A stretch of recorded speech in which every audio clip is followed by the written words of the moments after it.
These meteorologists pay the bills with predictions, but they've also provided plenty of laughs with their embarrassing behavior.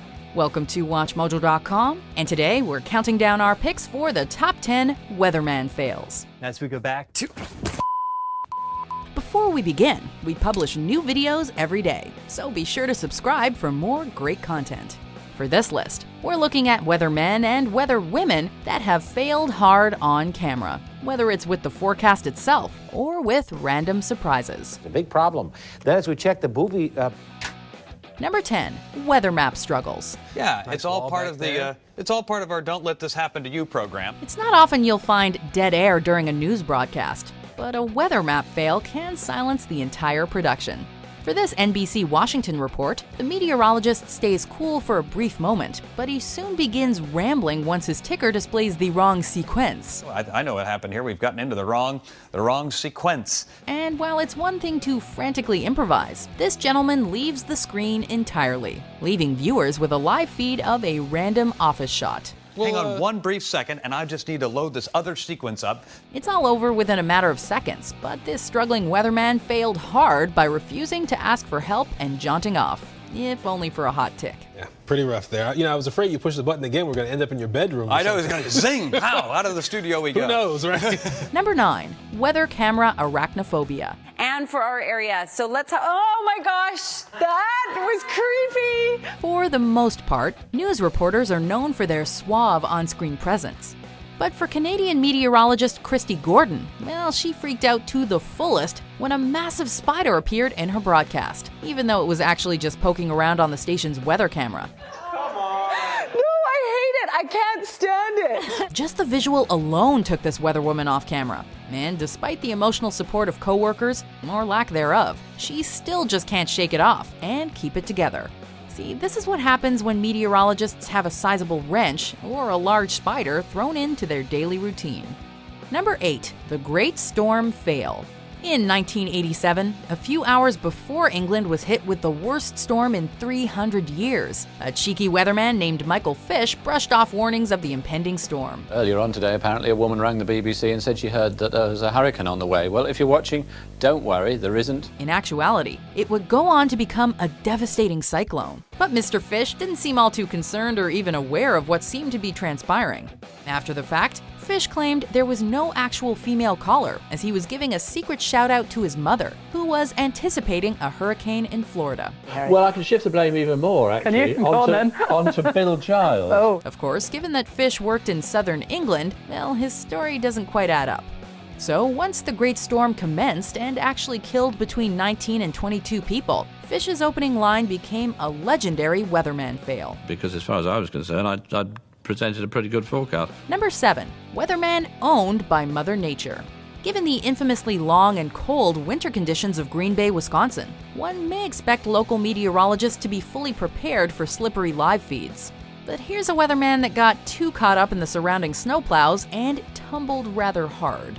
And though the actual fall isn't that bad, the man's reaction produces a variety of strange noises. So strange that even Jimmy Kimmel featured this fail on his talk show. Mike! Man. You all right, pal? No, you're not. Yes, the TV anchor does show some concern for her fallen weatherman, but the network actually seems more concerned about a slow-mo replay rather than checking to make sure the man hadn't broken a hip or wrist. Jeez. Oh, gosh. Number 6, the case of the cursing weatherman. Here's a weatherman fail that's been correlated with Tourette's syndrome online, but it actually seems like this event transpired during a taped segment. Or at least we'd like to think so, given that the demeanor of the meteorologist escalates quickly from composed to downright nasty. Straight ahead in the Fox Live at News, you mother whore. Shit! And, well, the fellow seems quite proud of his cursing tantrum, especially considering the pants-in-the-pocket stance and sly grin. Sure, it could have been much worse, and you know what? Perhaps the struggling weatherman was actually an unpredictable wild card of the news station rather than a seasoned professional. And I'm Ron Burgundy.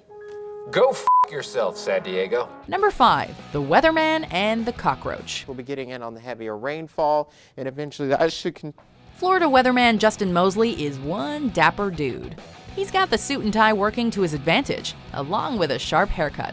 Even so, the guy transforms into a hot mess when a cockroach appears on the floor and fully distracts the weatherman from the job at hand. Oh God, if that, oh my God, oh my God! Okay, so this clip never actually aired, and perhaps Mr. Mosley didn't anticipate his fail going viral, but thanks to his deeply dramatic reaction, his water vapor moment quickly evolved into a classic weatherman breakdown. Not only did Justin shriek just a tiny bit, he actually left the screen, like so many of his frustrated peers on our list. Oh no!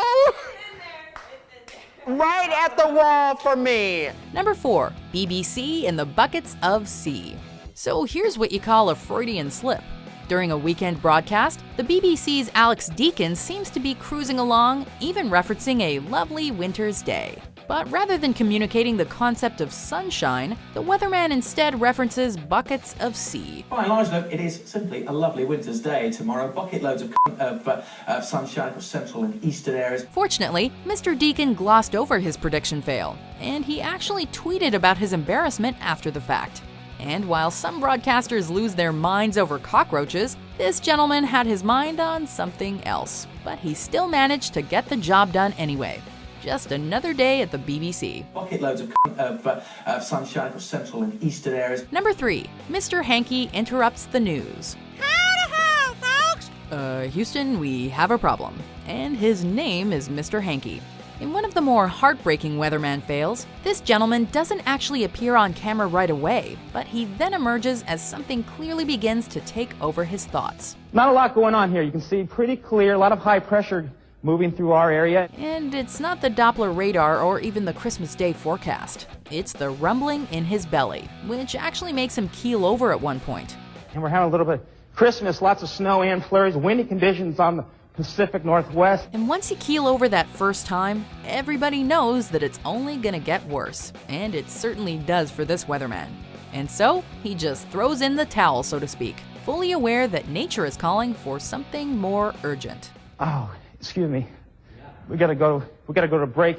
Number 2, weatherman joke fail. Oh, I am just so pumped up. At Minneapolis's WCCO, weatherman Chris Schaefer has experienced a profound epiphany.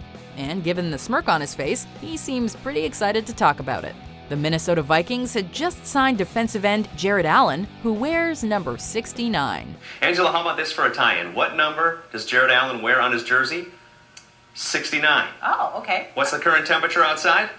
69. 69. And given that it was also 69 degrees at the moment, Schaefer decided that it was a proper time to reference a certain sexual position. Did it get 69 sacks? I don't know about that. That's a little aggressive. But yeah, it is very warm outside. It seems like something Ron Burgundy would have said in the 70s, but this real-life weatherman actually made the conscious decision to reference 69 sex on air, and to a coworker.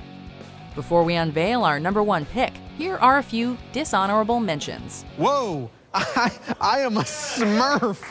Oh my goodness. I've just seen Thomas Schaffernacker preparing for it, so I'm not entirely... Oh!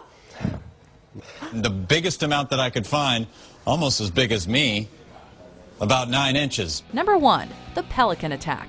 Not the first time he's been pinched in the butt by a bird. During an Australian weather broadcast, the chilling screams of a frightened weatherman played over a morning graphic. A sizable pelican was viciously attacking the man, with its beak zeroing in on the backside of Steve Jacobs. It seems as though the rattled broadcaster could have easily avoided the pelican, but nope. He just clenched up and allowed it to chomp away. You love it.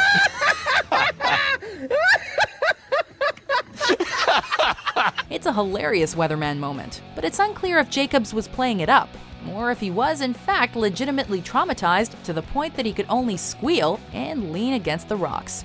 Then again, it was a pretty big pelican. Woo! When animals attack, there's a beauty never expected. My butt taken off by pelican. Very nice, Stevie. Do you agree with our picks? Check out these other great clips from WatchMojo and subscribe for new videos every day.